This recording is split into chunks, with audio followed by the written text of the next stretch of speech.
और इस बीच यूक्रेन ने रूस पर बहुत बड़ा हमला किया है। पुतिन के घर पर बड़े हमले की गई है कोशिश। मॉस्को में पुतिन के घर को बनाया गया है निशाना। यूक्रेन की सेना ने 91 ड्रोन के जरिए ये बड़े हमले अंजाम दिए। रूस के डिफेंस सिस्टम ने सभी ड्रोन्स मार गिराने का किया है दावा। ये लाल घेरे में आपको दिखा रहे हैं वो इमारत जहां पर पुतिन का आवास है और इसे टारगेट करने की कोशिश यूक्रेन की तरफ से की गई। तो जेलेंस्की का प्रहार, टारगेट पुतिन। बड़ी खबर यह है कि यूक्रेन ने मॉस्को पर ड्रोन हमले किए। पुतिन के घर पर ताबड़तोड़ ड्रोन अटैक किया गया। 91 ड्रोन से पुतिन के घर को बनाया गया निशाना। रूस ने दावा किया है कि ड्रोन्स ध्वस्त कर दिए गए। 91 के 91, यानी यूक्रेन इस हमले में कामयाब नहीं हो पाया। ब्रियांस्क के पास 49 ड्रोन्स ध्वस्त किए गए। इसके अलावा स्मोलेंस्क में 1 ड्रोन ढेर किया गया है। इसके अलावा मॉस्को में भी, राजधानी में भी 18 ड्रोन्स हवा में ही मार गिराए गए। नोवगोरोड में 23 ड्रोन अटैक्स नाकाम किए गए। यानी पूरा डेटा दिया गया है कि कहां-कहां कितने ड्रोन्स मार गिराए गए। बड़ा सवाल यह है कि क्या जेलेंस्की के टारगेट पर वाकई पुतिन थे? जेलेंस्की ट्रंप की मुलाकात के बाद यह हमला क्यों हुआ?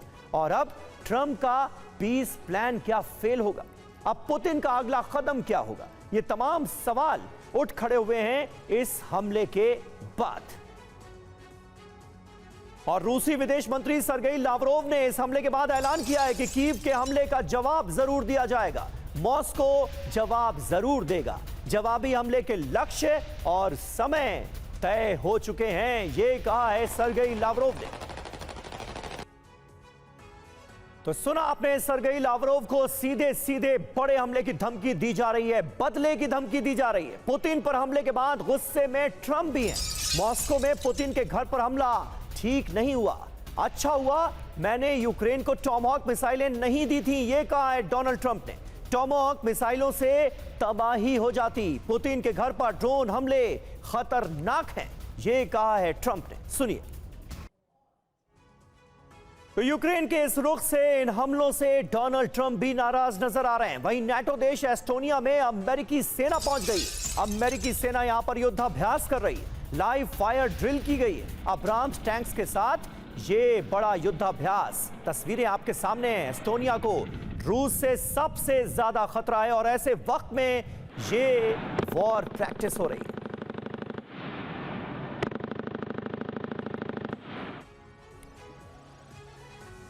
और अब आपको बताते हैं कि एस्टोनिया को आखिर क्यों युद्ध की तैयारी करनी पड़ रही है और किस डर के साए में जी रहा है नाटो देश एस्टोनिया। डर देखिए क्या है। रूस की प्लानिंग से नाटो देश एस्टोनिया इस वक्त खौफ में है। डर इस बात का कि कहीं रूस की तरफ से हमला ना हो जाए। आक्रामकता देखिए, एस्टोनिया के इलाकों पर कब्जा कर सकता है रूस और यह भय एस्टोनिया को सता रहा है, जो कि खुद एक नाटो देश है। कब्जे के बाद रूस और नाटो आमने सामने आ सकते हैं। दुस्साहस की बात की जाए तो एस्टोनिया की सीमा पर रूसी गतिविधियां बीते दिनों से बहुत तेज हो चुकी हैं। भविष्य की बात करें तो रूस किसी भी वक्त स्मॉल स्केल ऑपरेशन के लिए तैयार है। रणनीति देखिए, एस्टोनिया की सीमा का उल्लंघन पुतिन की रणनीति का हिस्सा माना जा रहा है। और एक बड़ा खतरा और, यूरोप पर दूसरे चेरनोबिल का साया मंडरा रहा है। कम से कम 10 देश एक बार फिर परमाणु त्रासदी की जद में आ सकते हैं। यूक्रेन का सबसे बड़ा न्यूक्लियर पावर प्लांट ज़ेपोरिजिया किसी भी वक्त यूरोप की सबसे बड़ी परमाणु त्रासदी बन सकता है। यह न्यूक्लियर प्लांट युद्ध के 4 साल में 10 बार ब्लैकआउट झेल चुका है, लेकिन इस बार खतरा कोर तक पहुंच गया है। ज़ेपोरिजिया को तुरंत बिजली नहीं मिली तो एक धमाके के साथ यूरोप के कम से कम 10 देशों में रेडियो एक्टिव जहर फैल सकता है। ऐसा धमाका होने का डर इतना है कि रूस और यूक्रेन ज़ेपोरिजिया के आसपास सीज फायर करने पर मजबूर हो गए।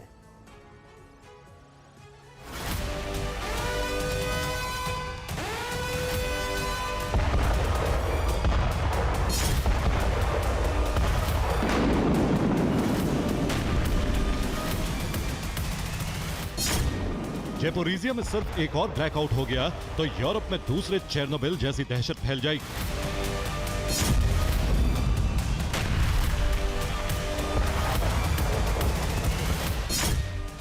यूक्रेन के सबसे बड़े न्यूक्लियर पावर प्लांट का कूलिंग सिस्टम एक बार और फेल हुआ तो फुकुशिमा जैसा रेडियो एक्टिव कोहराम मच जाए।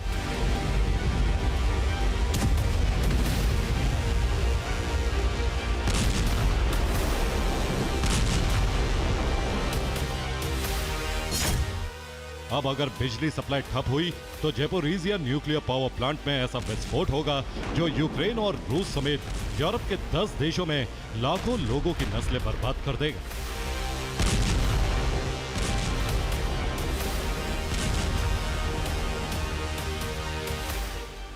यूरोप की धड़कनें तेज है। यूक्रेन की जमीन पर बना यूरोप का सबसे बड़ा न्यूक्लियर पावर प्लांट फटने की कगार पर पहुंच गया है।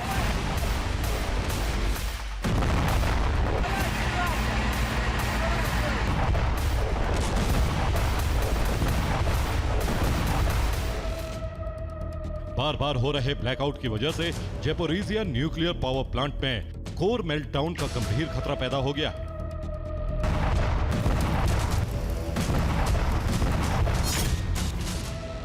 एक विस्फोट, एक चूक, एक ब्लैकआउट पूरे महाद्वीप को रेडिएशन के जाल में फंसा सकता है। इसीलिए यूक्रेन समेत 10 देशों को दूसरे चेर्नोबिल का डर सता रहा है।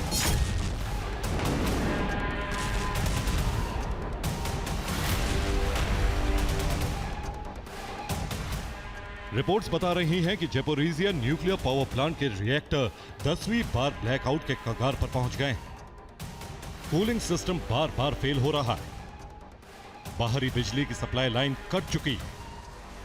प्लांट का एक बड़ा हिस्सा पूरी तरह अंधेरे में डूब चुका है।